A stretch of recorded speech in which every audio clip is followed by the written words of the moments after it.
Assalamualaikum dan salam sejahtera. Hai rakan-rakan, apa kabar semua? Saya Wanar Nabila binti Wan Muhammad Syaufi melaporkan secara langsung untuk i3 TV TVPSS SK Sultan Ismail 3. Hari ini merupakan hari yang cukup istimewa.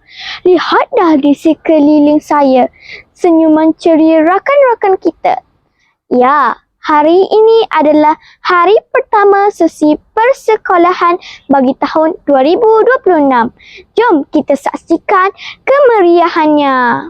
Sekolah kita bukan sahaja dipenuhi oleh guru-guru dan murid-murid, tetapi kita juga turut menerima kunjungan daripada pihak Polis Diraja Malaysia PDRM melalui Pegawai Perhubungan Sekolah PPS. Guru-guru menyambut kita di pintu pagar dengan penuh kasih sayang. Ibu bapa pula kelihatan sibuk namun tetap memberikan kerjasama terbaik demi memastikan urusan pendaftaran berjalan sempurna.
Kesimpulannya, hari pertama ini adalah permulaan kepada satu perjalanan ilmu yang hebat.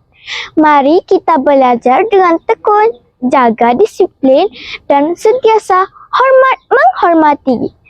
Saya, Wanar Nabila, mewakili seluruh kru penerbitan i3 TV TVPSS SK Sultan Ismail 3 mengucapkan selamat kembali ke sekolah dan selamat maju jaya buat semua.